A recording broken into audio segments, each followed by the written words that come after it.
This is Where We Live from Connecticut Public Radio. I'm Catherine Shen. Why do we revisit the things we loved as kids? What's the lasting power of this media? A new Connecticut Public podcast looks for answers in a great big purple dinosaur. It's called Generation Barney. This hour, I want you to tap into your inner child because we're listening to the third episode.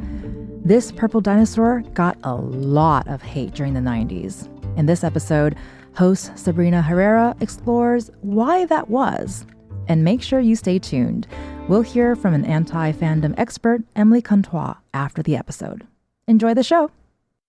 Just a heads up before we get into this episode, it features some adult themes like violence and addiction.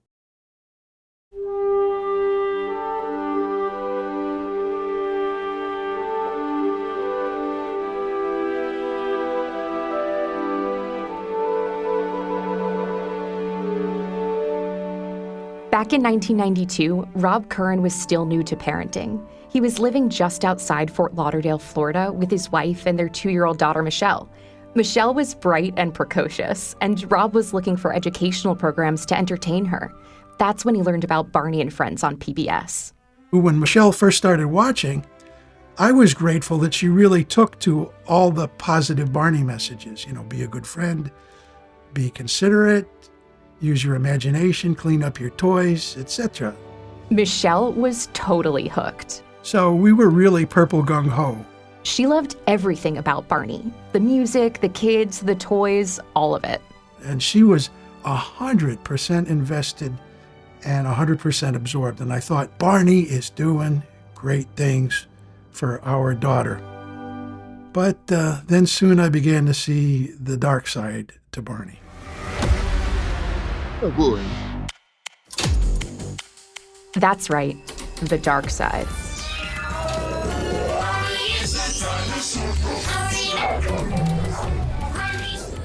So in 1993, Michelle's Barney adoration escalates to addiction. We got purple Barney tunes, Barney visions, and Barneyisms invade like every inch of my consciousness. It's Barney, Barney, Barney. Baby Bop, Barney, Barney, Barney, 24/7. Rob remembers the day it crossed the line for him. I come home from a 1-week business trip, and my daughter Michelle totally ignores her dear old dad. It turns out that she's, glued to Barney on TV, and she prefers him.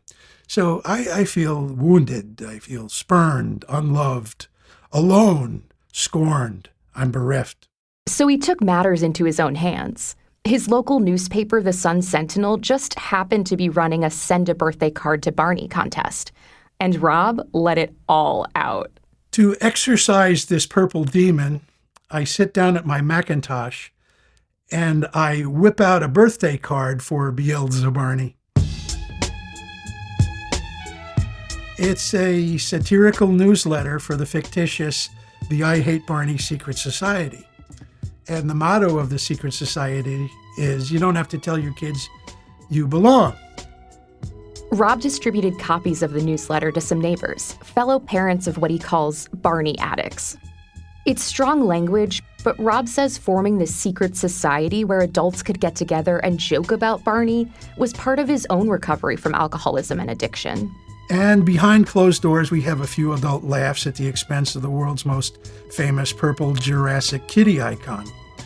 And then I thought that's about as far as it would go. But he never expected what happened next. The Sun-Sentinel decided to print my twisted Barney birthday card. And soon thereafter, the phone started to ring, and it didn't stop ringing for a year.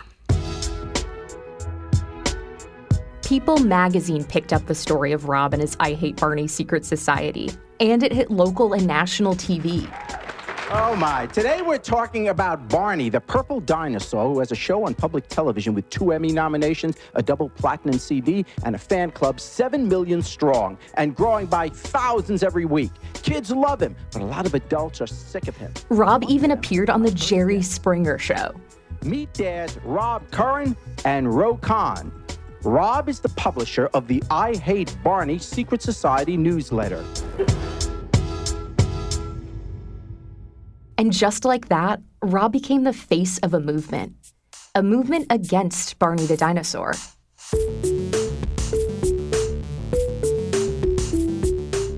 From Connecticut Public, I'm Sabrina Herrera. This is Generation Barney, a podcast about the media we loved as kids and how it shapes us. Preschoolers all over the world loved Barney, and even though Barney loved everybody, not everybody loved him back. Some parents found the character pretty annoying. Other grown-ups took things a step further, and in some cases, the Barney backlash got violent. This all happened back in the 90s, but that extreme reaction from adults, it can tell us a bit about our culture today and how much our identities can get wrapped up in the things we love and hate. Episode 3, Love to Hate.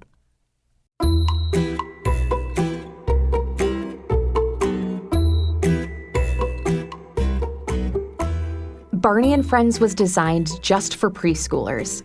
The characters, the songs, the writing, all of that was created with this demographic in mind. It was at their level, and because of that, Rob Curran describes it as addictive, kind of like junk food. So to me, Barney was the same as Cheetos. Every aspect of the design was engineered to be addictive to children, down to the smallest details.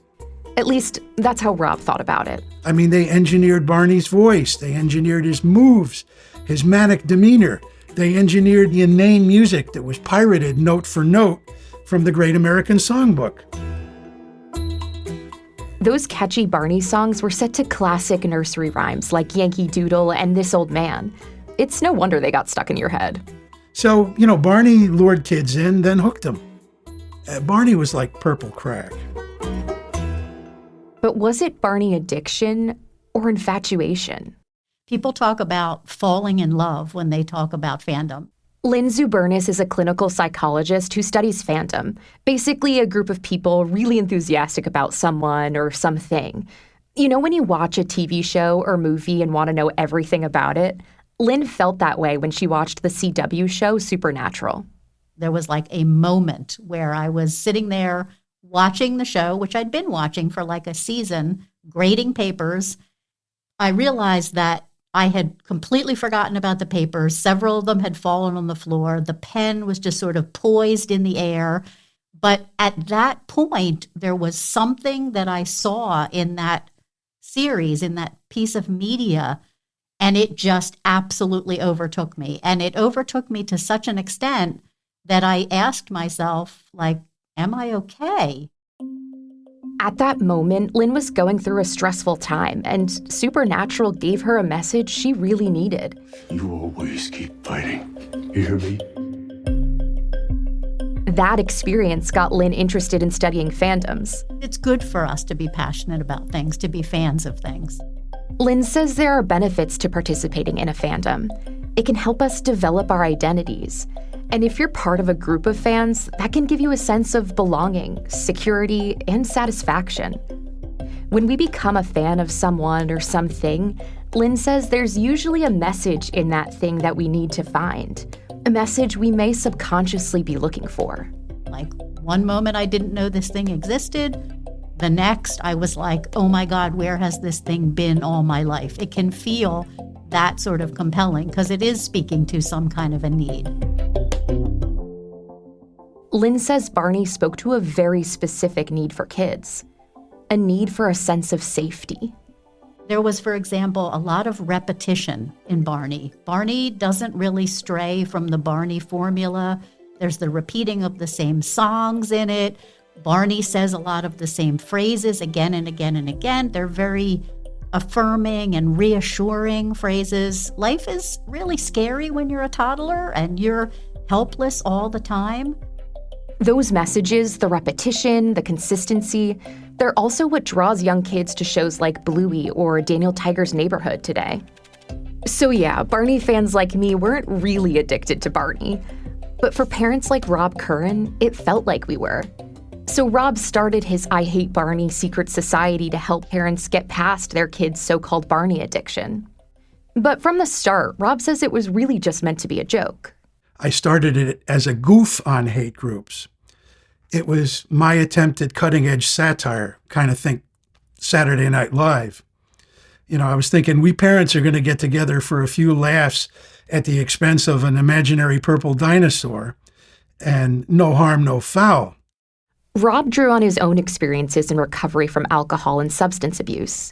He wrote about Barney, and he even created a 7-step program for recovery of Barney addiction.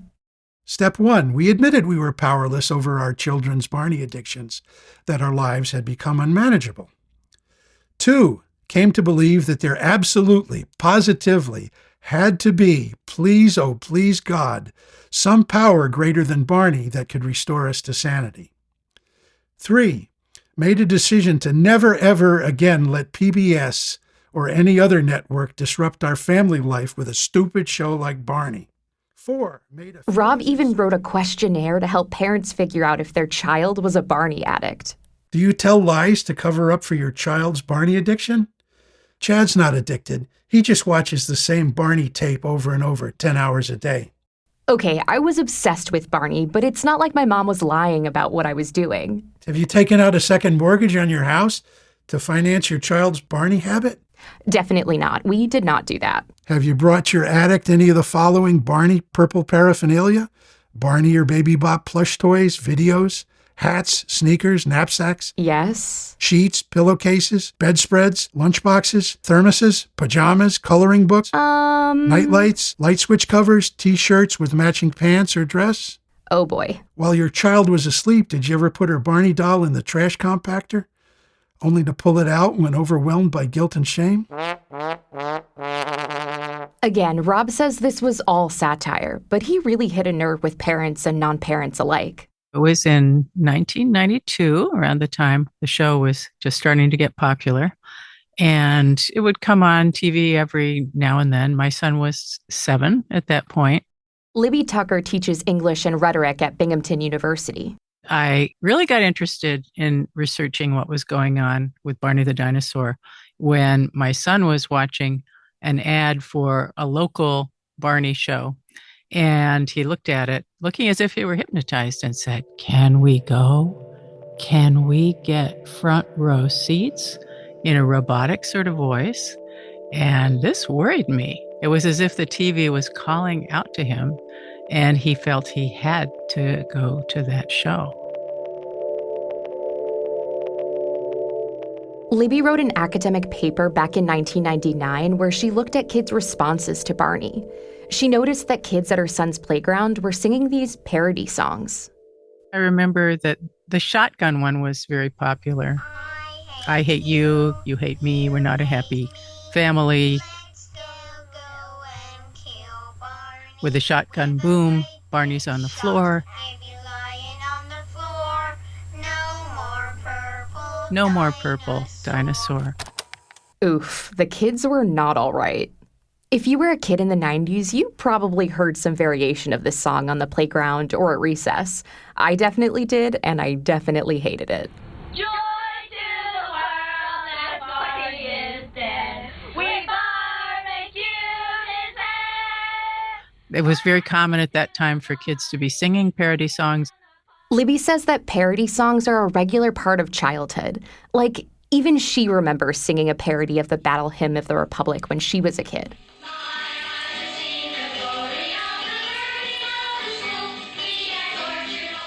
The words of those songs were sometimes very violent and aggressive, but the kids didn't act on that. They didn't do what they were singing about.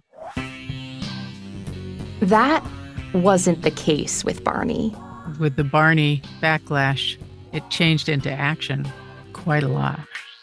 Libby remembers kids in the 90s going into toy stores and hitting Barney figures or knocking them to the ground. And it wasn't just kids. Probably 1993 felt like the year of the Barney backlash. Lee Newton remembers some of it was more extreme. She was Barney's original promotion assistant at Connecticut Public. That year, in 1993, students at the University of Nebraska held a Barney bashing party. 200 people literally beat Barney plush toys with mallets and shot darts at pictures of him. Welcome to UNL's Barney Bashing Bash, for all those who'd rather hit the purple dinosaur as to hug him. That paved the way for a minor league baseball team's chicken mascot who beat up someone in a Barney costume for laughs. And later, a group called the Jihad to Destroy Barney created a Dungeons & Dragons-style role-playing game where people pretended to fight a war against Barney.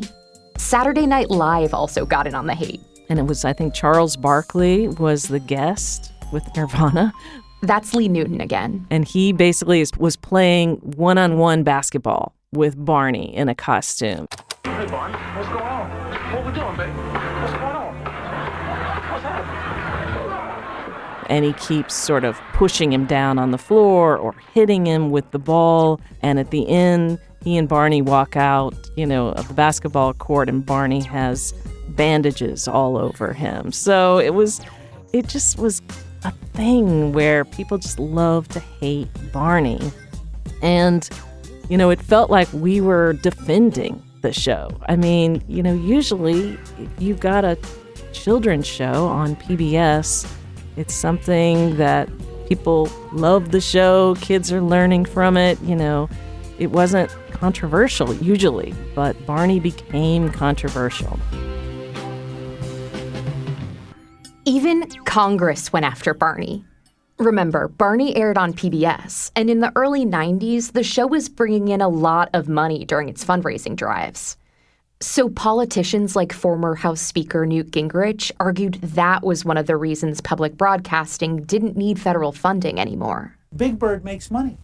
Barney makes money. These are profit-making centers. They would survive fine. It was almost like Barney was too successful, and somehow it was all part of the backlash. These are just some examples of the Barney backlash. There's an entire Wikipedia page about anti-Barney humor if you want to go down that rabbit hole.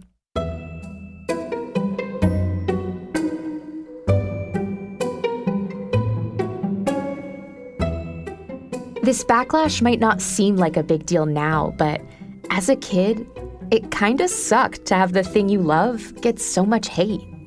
Hearing my friends make fun of Barney, saying it was dumb or for babies, it made me feel like I wasn't supposed to like the show. I didn't give in, but I kept my love for Barney a secret.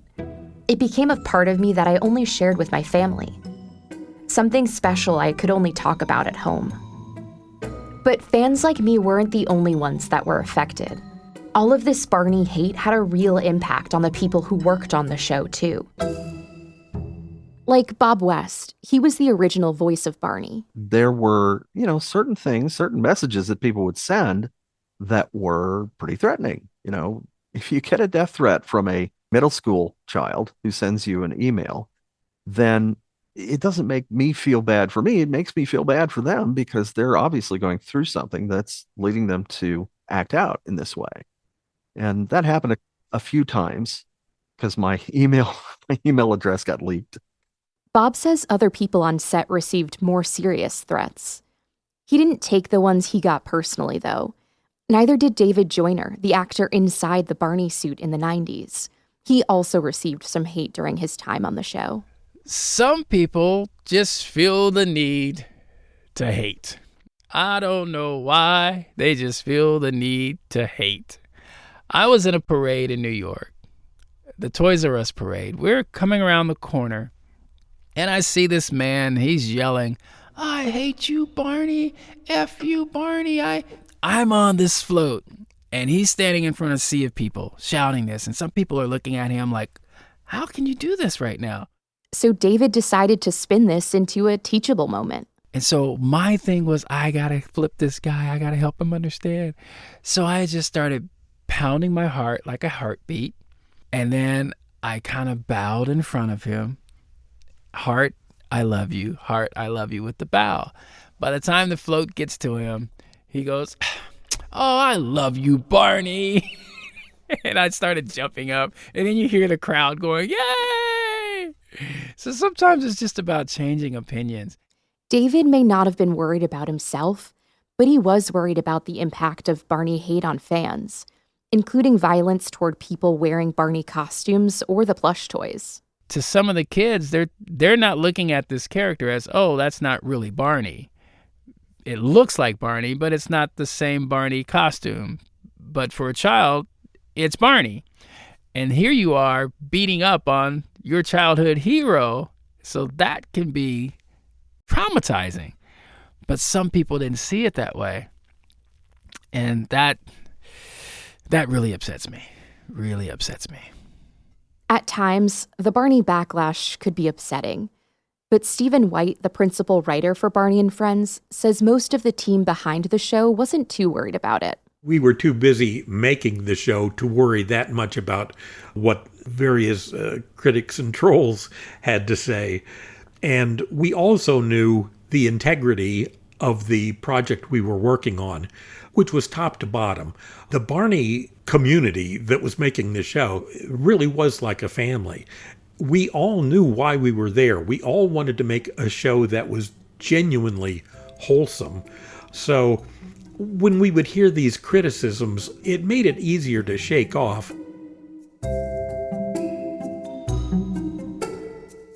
So why did this purple dinosaur who preached love and acceptance get so much hate in return? That's after the break.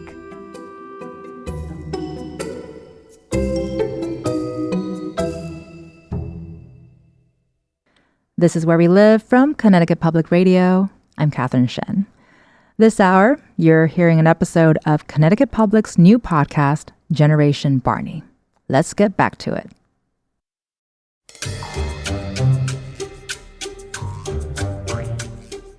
Barney and Friends got a lot of love from kids like me in the 90s, but it got a lot of hate too. And the question why isn't an easy one to answer. Emily Contois teaches media studies at the University of Tulsa. Whether you watched Barney or not, understanding why people loved and hated him helps us to understand our culture, our society, and the biggest problems that we're facing. She studies something called anti-fandom, the opposite of a fandom. You know fandoms, you're probably a part of one, whether it's for a pro sports team, K-pop, or improv comedy.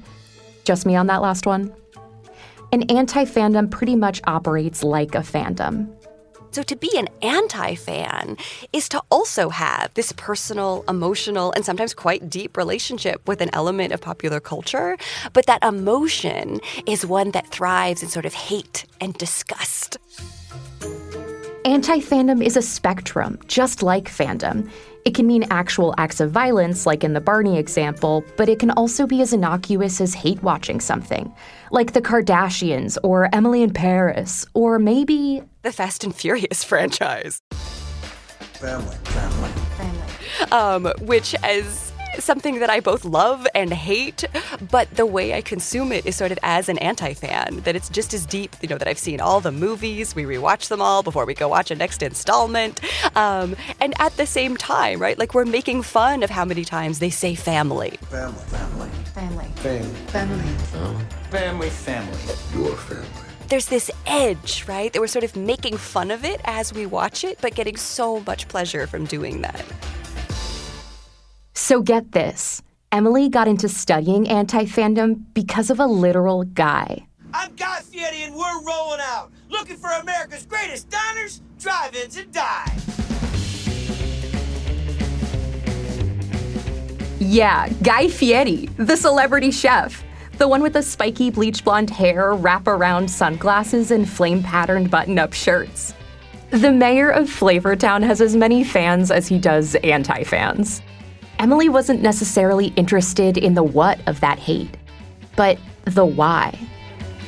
He was very loud and very sort of resistant to sort of dominant norms of what a professional man would look like, or what a professional chef or a food media celebrity would look like. I know. What does any of this have to do with Barney? Well, both Guy Fieri and Barney were everywhere in their heydays. With Barney, it was the 90s. With Guy, the mid-2000s.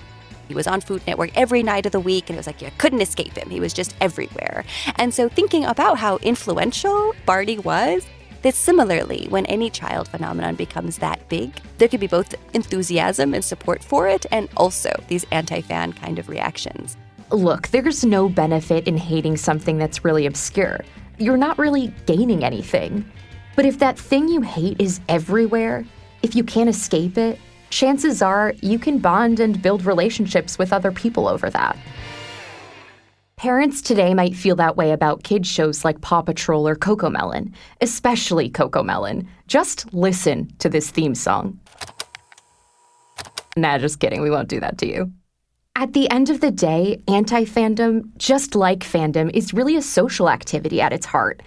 It brings people together, whether for hate watching or bashing parties. And so even if you're engaging with it in this anti-fan way of liking to hate something, it's opening yourself up to that emotional experience and that possibility of being connected to a community that feels the same way you do. It's the same way we'd bond over anything.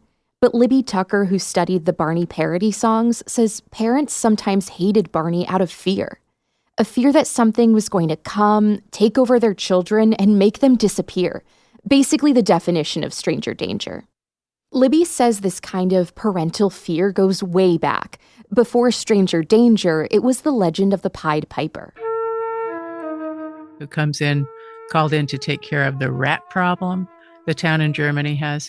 But then he takes all the children and leads them away with his flute, and they never come back to their village again. When parents see their kids enthralled by something, whether it's German flute music or a purple dinosaur, Libby says it can bring up that anxiety. Something is getting your child's full attention in a way that you are struggling to do yourself, and that's threatening. But there's another possible reason why so much hostility was directed at Barney. Here's anti-fan and Guy Fieri scholar Emily Contois again. Understanding particularly why adult men didn't like Barney reveals a lot about gender and power in our current society. There were women who didn't like Barney, but the high-profile Barney hate was really coming from men. Like the guy who led the Barney bashing parties at the University of Nebraska, or the man in the chicken mascot costume who beat up a purple dinosaur at San Diego sporting events. Emily says this might have to do with how we think about things like masculinity. Especially in the 90s when super macho men like Arnold Schwarzenegger and Bruce Willis were huge. And, well, physically huge.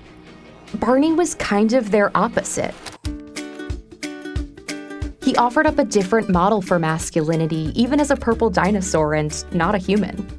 You know, this message about love, about nurturing, about looking after others, that these are emotions and also sort of social practices and responsibilities that in our culture, right, are constructed and understood as sort of feminine and feminizing.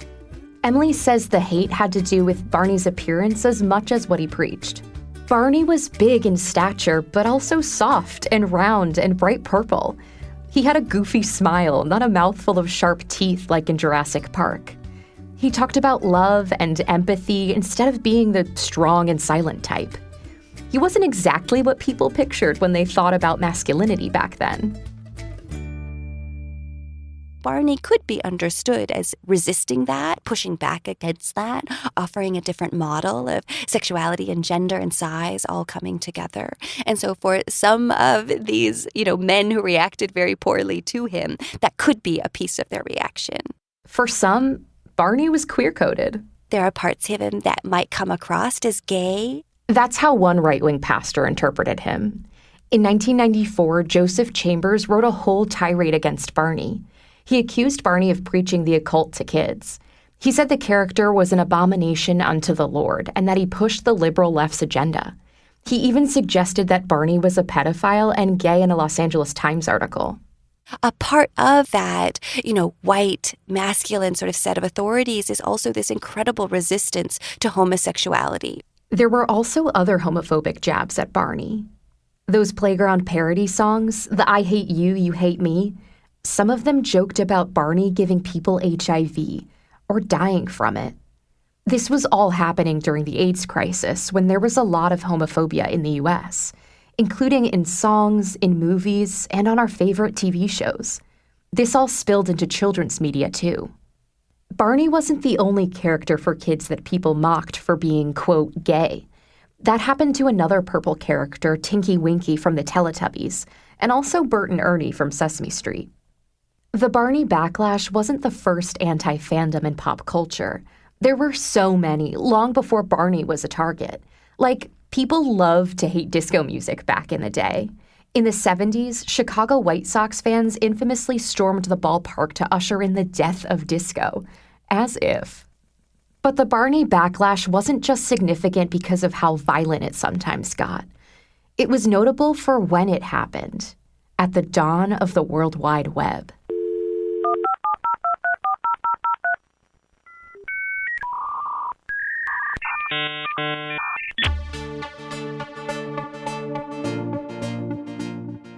Lynn Zubernis, the clinical psychologist and supernatural superfan, never loved Barney. But still, the amount of hate he got disturbed her. To this day, she finds it upsetting. It was one of the earliest examples of the way that fandom and online interaction can really provide a platform for disseminating hate and violence.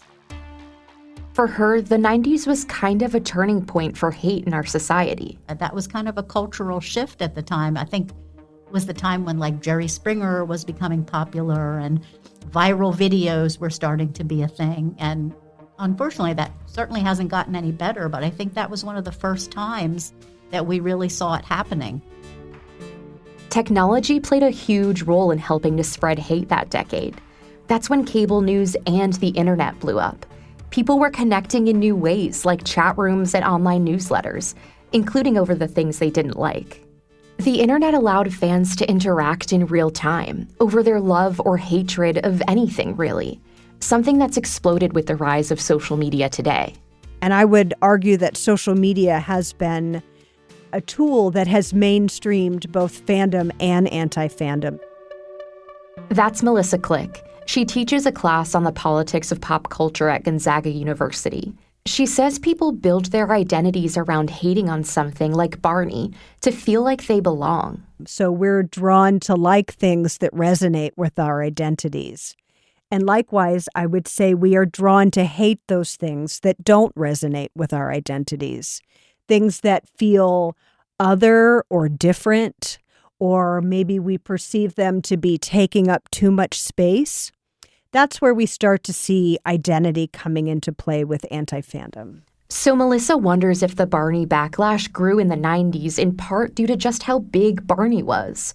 This character that kids loved, he took up a lot of space in the minds of adults who couldn't escape him. And it's almost like these folks got together and built community together, hating on different things.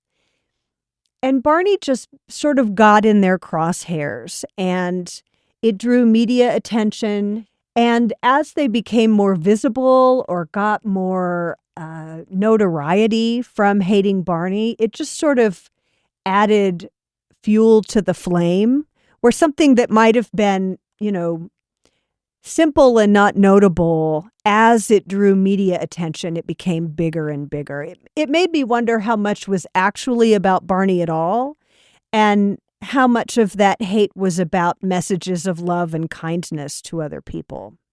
Who builds an identity around hating a big purple symbol of love and kindness? Maybe people looking to do cutting-edge satire. Maybe college bros trying to assert their masculinity by beating up a relentlessly happy dinosaur. Maybe annoyed parents who can relate when they hear about this Barney bashing stuff on TV. This phenomenon, hating on something that's pretty harmless, we see it all the time today. But these days, bashing can go viral in an instant, and it's getting more intense. Research shows social media posts that spark outrage get more traction, and these platforms act like a kind of echo chamber. And I would argue it could grow your feelings of like or love because you're surrounded by other folks who feel the same way. And likewise, it could grow your dislike or hate. And the more you hear people boosting your perspective, the less likely you are to think about the nuances of a perspective. Not all outrage or dislike is bad, but outrage and dislike can turn into actual harm. That's what fan scholars like Lynn Zubernis are worried about. Social media really facilitates trolling and online aggression makes it really easy for something to escalate and to get magnified. That has had an impact too. So unfortunately, there is a lot of toxicity in fandom. And Libby Tucker, who wrote about the Barney hate in the late 90s, says this all has to do with the moment we're in. We're just seeing more violence around us and fear of a number of things, lightning quick communication, and worry about the political climate, worry about the economy. And when people are worried and tense and uncertain about what the future is going to hold, then some of these responses come out especially strongly.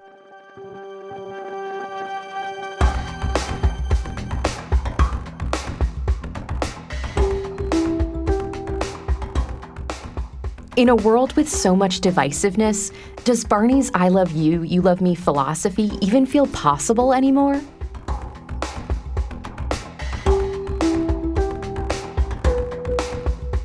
Rob Curran created the I Hate Barney secret society more than 30 years ago. Looking back, he's conflicted about his role in the Barney backlash, especially with how much hate and negativity is online today. I asked myself if I had a responsibility for helping, start up this, social media hate machine. Rob says he may have added fuel to the fire, but ultimately he wouldn't change his work on the secret society. In a way, he says it saved him. Well, really, Barney saved him. In the 90s, Rob was struggling with generalized anxiety disorder and chronic depression. So he sought out help, including counselors, psychologists, and 12-step recovery programs for alcohol and marijuana abuse. And he found an outlet in his satirical society. Because I took all the lessons I had learned about addiction from the I Hate Barney Secret Society and applied these lessons to my own personal recovery. So, today I ask, should I praise Barney now because he redeemed my life of pain and addiction? Do I owe Barney a stupendous debt of gratitude? After all, the purple guy saved my life. Plus, he made sure I remained in the loving arms of my daughters, with whom I have a tremendous relationship today. So for me, hope turned to redemption. So right now, I don't really want to admit this, but thank you, Barney. Now, Rob's really happy that his daughter Michelle found Barney as a kid.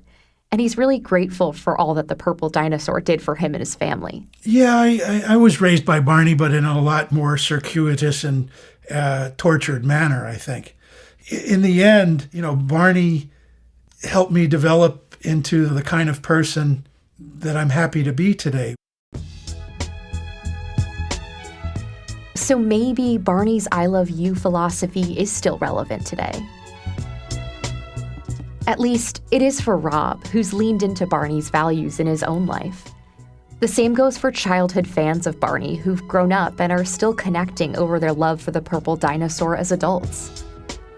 Some Barney fans are even preserving his legacy through the really cool toys that helped make him one of the biggest stars of the 90s. I actually own the world's largest Barney collection.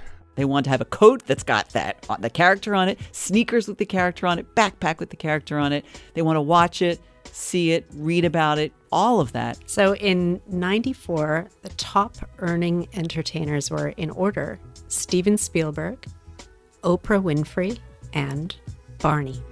Oh boy. That's next time on Generation Barney.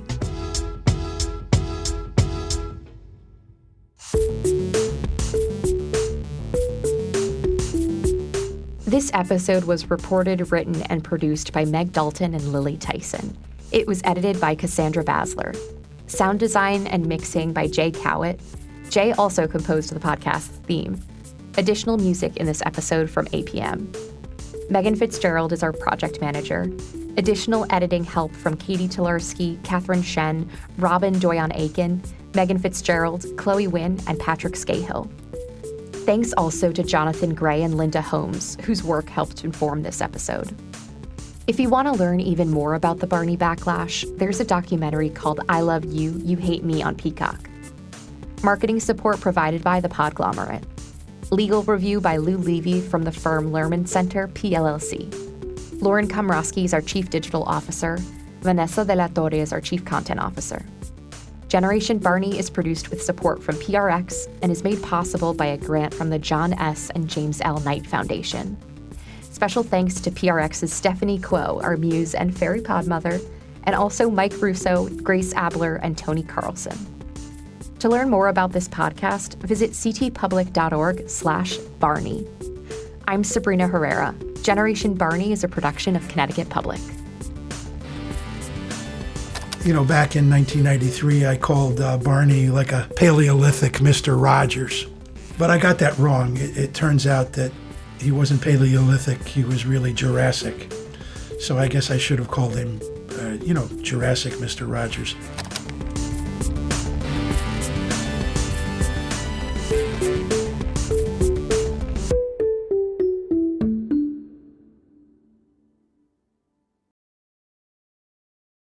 This is Where We Live from Connecticut Public Radio. I'm Catherine Shen. You've been listening to episode 3 of Generation Barney, a new podcast from Connecticut Public. Now, I'm joined by someone you heard in this episode, Emily Contois, who's a media studies professor and faculty in residence at the University of Tulsa. Emily, thank you so much for joining us. Thanks for having me. So I've often heard that the opposite of love is indifference, but so-called haters of Barney were anything but indifferent. So is there a chance that maybe part of them liked Barney? When we hate watch something, is there still an underlying interest there? There's still definitely some positive emotions. Part of anti-fandom is still the pleasure of hating, disliking, feeling disgust for this something that we're consuming. It could be pop culture. It could also be politics. It could be Russian literature, right? We can be fans and anti-fans of lots of other things. But there's still this positive feeling that comes from engaging with it in this deep way, even if it's a more negative emotion, but also the possibility of community, right? Fandoms and anti-fandoms are often things that we are involved in with others.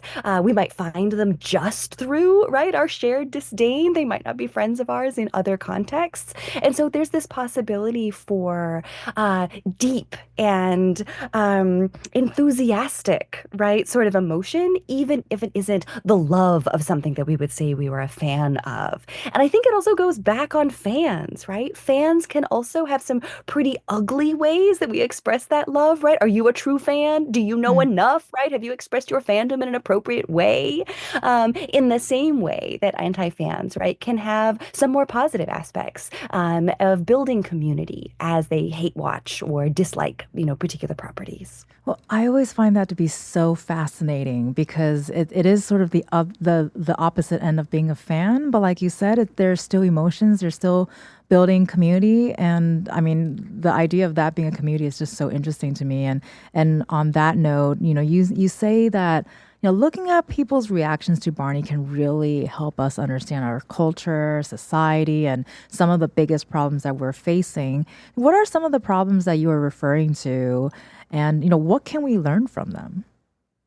I think some of the problems are still with us, right? When we think about social division in our society, when it comes around questions like identity or political rights, or if we feel economically enfranchised or not, right? What our role in society is. And so it might seem silly, right? That something like a children's television show with this big, goofy purple dinosaur can be this cultural space where such complex dynamics are being worked out.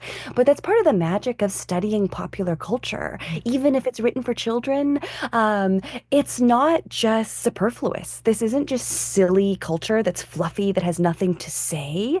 Some people might think that, right? Oh, this is unserious. Why would you, spend significant time, let alone academic energy, right, thinking about popular culture? But there's so much that we can learn from these different pop culture forms, including Barney, when it comes to these ideas of the kind of world that he imagined and the audiences that resonated with. And then, as we talk about in this episode, the ones who pushed back against that in a big way.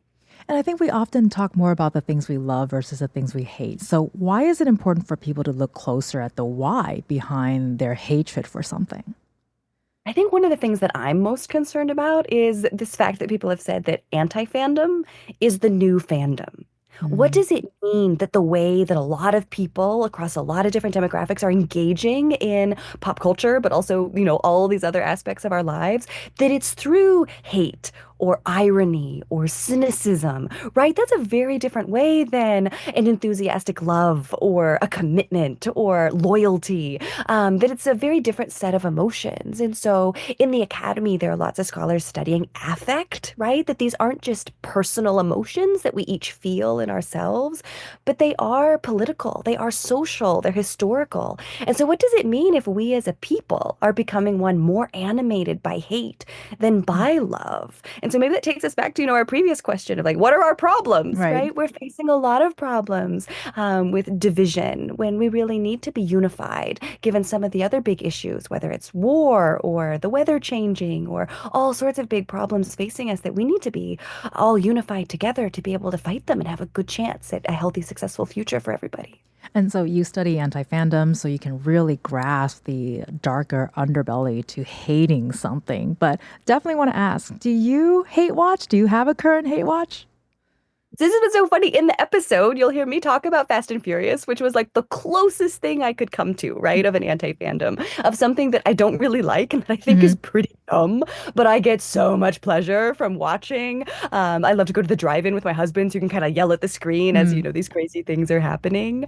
And so for me, right, like I'm an optimistic person. I am someone, who's much more animated by love and community than I am by that sort of ironic, sardonic kind of watch that's become so much more popular.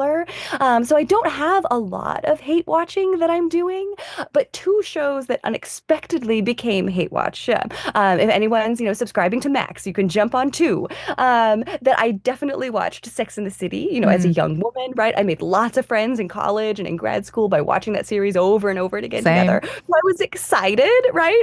And just like that. And it is so bad, but like I am there for every episode, right? Like it's such a mess in so many beautiful ways. Right. And so not only am I watching that, but like I'm happy to listen to podcasts of other people, right, breaking down why it's so good and so terrible. And so if you need another one, I think The Gilded Age is also like that, right? For anyone who liked Downton, watched the films, which weren't that great, but like the series, right, was quite smart. So we have the same writer, some of the same costume, and it's just so bad. And why are we watching it at a time where we're thinking a lot about class consciousness in the 21st century, right? Like my students, when we learned anti-fandom, like they see the connections between the incredible, wealth of the Gilded Age and the moment that we're in the 21st century. So why in the world would we like this show? And so both of those have an anti-fandom edge for me. But what about you? Is there anything that you're hate watching? So funnily enough, I was inspired by everything that you just said, and I just came to an answer because I don't usually hate watch. I don't go into a show preparing to hate it, even if it's something that I don't expect myself liking. I actually kind of hate on the haters. I actually kind of like hating on the haters because to me, it's really hard to understand. I mean, I can understand to a certain extent, but it's really hard for me to understand why would you exude that energy to hate on something? Because to me, it's just a lot of anger. And if I'm angry about something, it's probably something deeper that I probably should look into. I'm much more of I'm watching this because I'm enjoying it and I love it and I also want to just relax. So that is my answer. Thank you so much for that question. You've been listening to Emily Contois, who's the anti-fandom expert and media studies professor at University of Tulsa. Emily, it was great chatting with you. You as well. Anti-fandom and all. Absolutely. And for our listeners, if you want to hear more of Generation Barney, you can visit ctpublic.org or find it on all major podcast apps. I'm Catherine Shen. Today's show is produced by Chloe Wynn. Our technical producer is Dylan Reyes. Download Wherever You Live anytime on your favorite podcast app. And thank you all so much for listening.